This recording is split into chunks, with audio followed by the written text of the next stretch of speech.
Hi అండి అందరికీ. కోవిడ్లో ఈరోజు నాకు బ్యాడ్ డే. ఎందుకంటే ఈ 182 సర్వీసింగ్ చేపించుకున్న అహ్మద్ నుంచి 40లో దిగి 80-90 స్పీడ్లో అమాంతం స్పీడ్గా వస్తా ఉంటే ఇది బ్యానెట్ వచ్చేసి అమాంతం స్పీడ్ కొట్టుకుంది. ఆ కింద గ్యాప్ కనపడుతుంది కదా, ఆ గ్యాప్లో నుంచి సిగ్నల్ వేసుకొని సైడ్కి వచ్చి స్లోగా అయితే ఆపుకున్నా. అయితే సగానికి అయితే పగిలింది. బ్యానెట్ వచ్చేసి ఈ పక్క ఆ పక్క బెండ్ వచ్చింది. మా కోవిడ్ అతనికైతే మొత్తం వీడియో తీసి వాట్సాప్లో పంపించిన తర్వాత అతనైతే కోవిడ్ అయితే ఏమన్నాడంటే, నువ్వు బ్యానెట్ లాక్లో ఉందా లేదా చూసుకునేది లేదన్నాడు. ఆయిల్ సర్వీస్ అయిపోయిన వెంటనే కంపెనీ వాళ్ళు నాకైతే బండి ఆంటర్ చేసిండు. నేనైతే తీసుకుని వచ్చి 40 నెంబర్లో ఈ విధంగా గాలపడింది.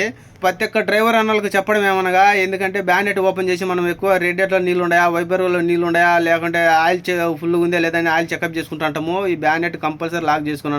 నాకు జరిగిన ఎక్స్పీరియన్స్ మీకు జరగకూడదు. బ్యానెట్ లాక్ అయితే పడ్డం లేదు, తాడైతే కట్టుకొని మళ్ళీ పుట్టింటికి అయితే తీసుకుపోతాను. అహ్మద్ అతను ఎంత జరిగినా కలివెళ్ళి అంటాడు. కలివెళ్ళి అంటే ఏం జరిగితే జరిగింది, కారణానికి తప్పు ఎవరిది, నాది అంటారా కంపెనీ వాళ్ళు అంటారా? మరి మీ అభిప్రాయాన్ని కామెంట్ రూపంలో తెలపండి. మరి ఈ వీడియో మీకు నచ్చినట్టయితే సబ్స్క్రైబ్ చేసి లైక్ కొట్టి కామెంట్ పెట్టండి మరిన్ని వీడియోస్ కోసం.